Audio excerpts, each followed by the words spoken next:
Hi there, my name is Renee Erickson. I'm a chef from Seattle, Washington. We're in the Food52 kitchen for the series Yes Chef. Today we will be making a very simple and delicious melted anchovy toast.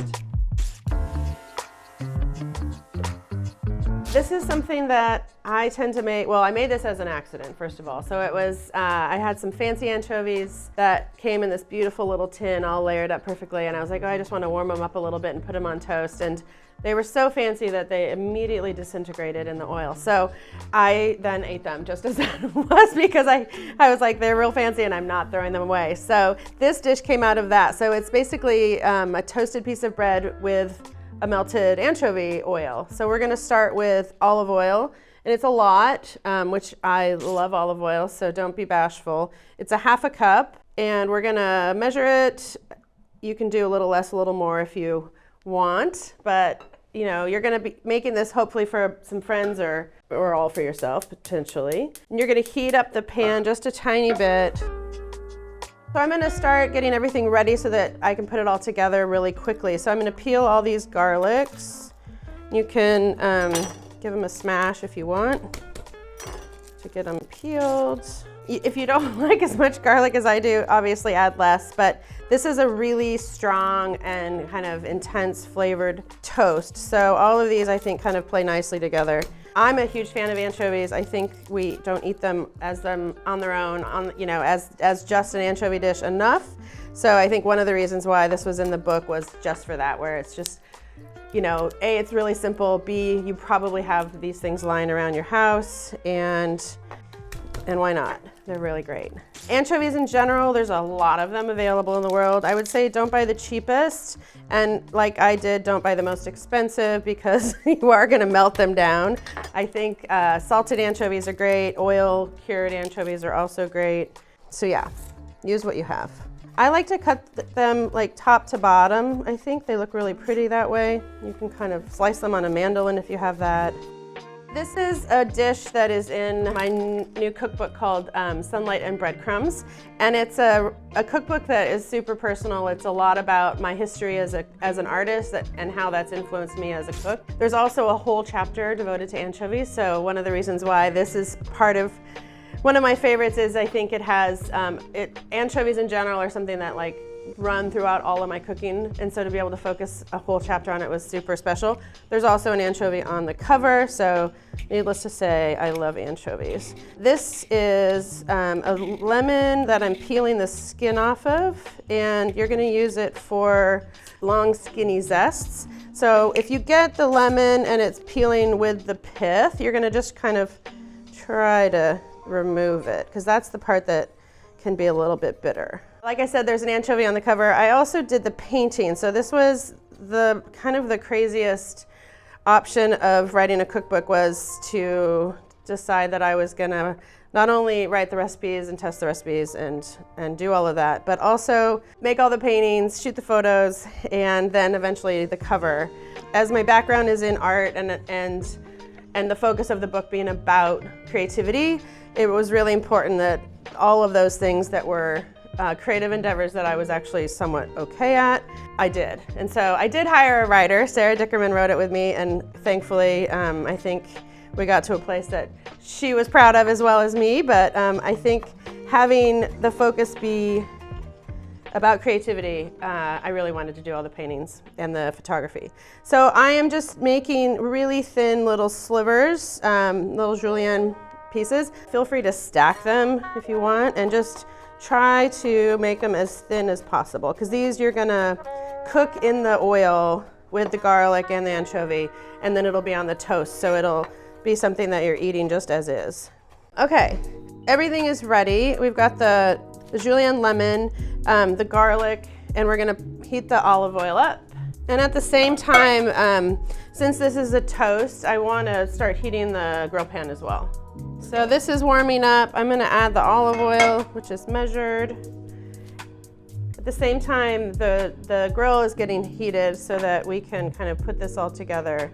So this is warming. I'm gonna add in the anchovies first, and it's a lot. These are 10. And these are, they do have little tiny bones, Just ignore that. You won't notice them.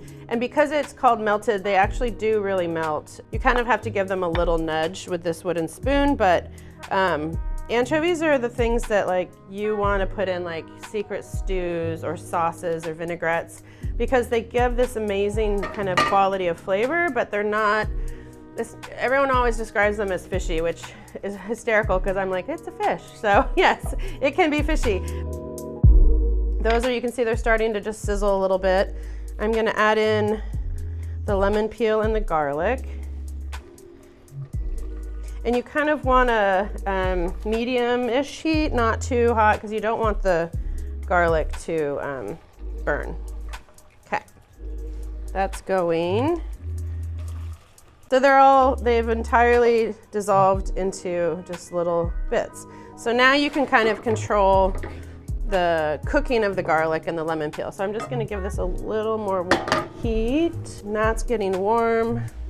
You can cut your bread however you want. I tend to cut bread, trying to get the big piece, and then I can cut it into smaller pieces.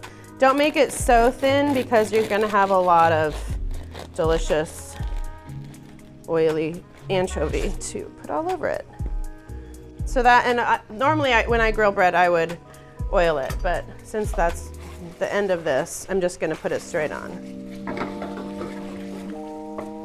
I mean, I think my background, not only as an artist, but then buying a restaurant at a really young age, I sort of fell into the business and it didn't have big aspirations to, I mean, certainly, you know, Michelin stars don't exist in Seattle and were never something that I would have been going for. I think, you know, the kind of food that I love and the food that I cook is very much things that you can really make and present to anyone at any sort of caliber of cooking if you want to put the effort into it. Some of my favorite things is just guests that are super happy and that come back over and over again to our restaurants. I think that's the perfect mark of success when it comes to owning restaurants. I mean, people cooking your food is pretty wonderful. I think now with the internet and all the social media stuff, you can see that really quickly, and hopefully they tag you and you can then enjoy it. But yeah, I mean, you make food for people, and so you want them to enjoy it. You know, cookbooks are for that too. So if there are people that are wanting to create